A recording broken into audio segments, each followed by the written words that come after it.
намаз оқыдым деп екінің бірі айта алады. Намаз оқимын мен деп. Бірақ та сол адамға сұрашы, намазың қаншалықты пайда беріп жатыр? Алла Тағала Құран кәрімде айтып кеткен, бұл ақиқат қой. Не дейді? Инна салата танха анил фахшаи уал мункар. Ақиқатта намаз ол бүкіл жаман бүліктерден қайтарады деді. Сонда бір ғалымның айтқан сөзде мына сөзді келтіреді. Адам егер намаз оқыса, ол адам өзінің шахуатын байлап қояды деді. Кім көзін харам нәрседен сақтап жүр? Шынайы нәпсісін кім харам нәрседен сақтап жүр?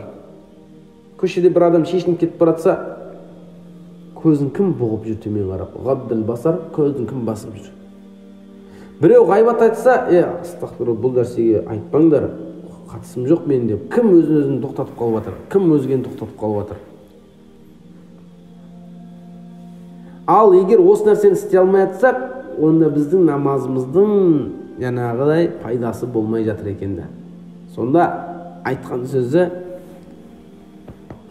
мұсылман көп, сапасы аз, өйткені ол адамдар қазіргі кезде намаз оқыған адамның, егер намаз оқыса шынайы ықыласпен, ол адамның өзінің несін, шахуатын, нәпсісін байлап қояды дейді. Бәрімізге қатысты нәрсе. Ол тек қана көшедегі, базардағы дүние емес. Ол мына телефондағы дүниеде, ана көгілдір экран телевизордегі нәрседе, барлығына қатысты нәрсе. Шешініп тұрған біреуді көріп қалдың ба, егер сен соған бүйтіп таңсанып қарадың ба, болды. Сенің намазыңның пайдасы шамалы екен. Өйткені сен тамсанып тұрсың ана дүниеге.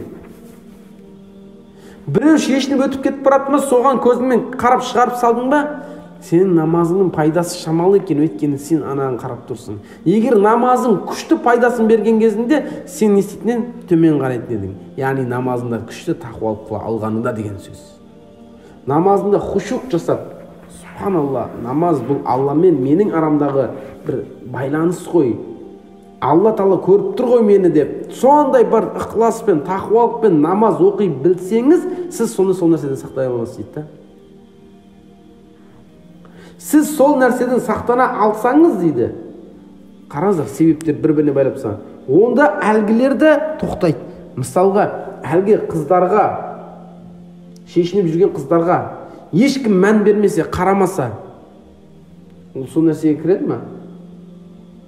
Оған сен қанша қараған сайын, ол сонша өзінің жаңағыдай әуретін көрсете бергісі келеді. Ол сонша сен алдында жырпыңдап, сызылып, мысалға, шықпай шырайын алып қалуы мүмкін. Ал сен оған мән бермей, өтіп кет.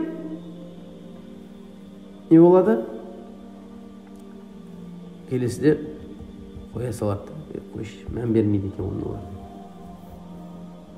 Соныз ба? Яғни, барлық нәрсені Алла Тағала байлап қойған. Егер қоғамды туырлағымыз келеді ме? Қоғамды туырлағымыз келеді ме? Бірінші өзімізден бастап алдымыз керек екен. Сен жаңағыдай өзіңнің бойынан тазалықтың бәрін тауып ал да, қателіктің бәрін шығарып таста.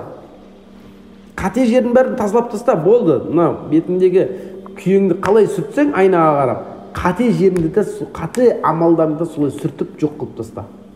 Сенде қана тек қана жақсылық қана қалсын. Сенен көрген адам, субханалла, мына кісі ғой, ерлан ғой дейтіндей, бір тамсанатын адам болып қалсын. Намаз оқиды ғой дейтіндей керек емес. Сен намазың тек Алланың алдындағы дүние. Намаз оқиды ғой деген сөз керек емес. Ол намаз оқиды ғой деген сөзді былай да айтып жүр адамдар. Ана намазхан бауыр ғой деген сөзді бір-біріне айтады. Бірдеңе оқыса намазхан бауыр ғой дейді. Намазхан бауыр ғой, білеміз ғой, намаз оқитын білеміз, көріп жүрміз мешітте де. Мәселе намаз оқитында емес. Мәселе сенің намазың Алланың алдындағы дүние. Ертең қияметте періштелер саған куә беру керек. Бұл пендең, я Раббым, намаз оқыды ғой дейтіндей куә солар беру керек. Адамдар емес, қазіргі жүрген дүниедегі. Ал сенікі айтқан кезінде, әлгі адам көрген кезінде, ол кісі машалла кісі ғой дейтіндей адам болуы керексің. Тақуа адам ғой дейтіндей, саған тамсанатындай, саған қызығатындай, сенің жүрісіңмен жүретіндей адам болу керексің.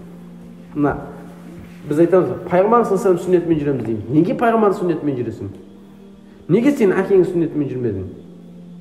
Өйткені пайғамбардың тазалығындай, пайғамбардың амалындай бізге ешқандай амал келмеді әлі. Пайғамбар саллаллаху алейхи вассаламның сүннетіндей көрсетіп қойған тап-таза, тұп-тұна, мейірімді сондай дүниені бізге әлі ешкім келтірмеді. Өйткені ол пайғамбарды Алла Тағала таңдап қойды. Ол амалымен де пайғамбар, ол сөзімен де пайғамбарлықты жеткізді. Мінезі қандай, үсті киім кигенде тазалығы қандай, құлшылық ғибадаты қандай, дұғасы қандай, үммет үшін жан ашырлығы қандай, бұның бәрі пайғамбардан артық ешкім істей алмады. Ал енді тағы да бір мәселе, пайғамбар өмірден өтті, пайғамбар сүннетіне амал жасап жүрміз. Бірақ сонда да біз сахабалардың өміріне, кейінгі табиғиндардың, әтбаъ табиғиндардың өміріне қызығып, олардың тақуалықтары, олардың Құран оқулары қызықтырып жатады бізді. Жаңағы Абу Ханифа күніне 2 рет хатым қылыпты деген сияқты, 4 рет хатым қылыпты деген сияқты, имам Мәлик өте сүннетке беріп тұрған адам деген сияқты. Біз солардың амалына қызығып жатамыз да. Неге? Өйткені оларда біз намазын айтып отқан жоқпыз. Біз несін айтып отырмыз? Олардың мына имам Мәлик қой деп жатырмыз да. Мына имам Абу Ханифа қой деп жатырмыз да. Сонсыз ба? Сіз де сондай болуыңыз керек. Мынау ерлан ғой, мынау жандос қой дейтін халық айтатындай адам болу керек. Намаз оқиды ғой дейтіндей емес. Сол кезде бізге ерушілер көбейеді.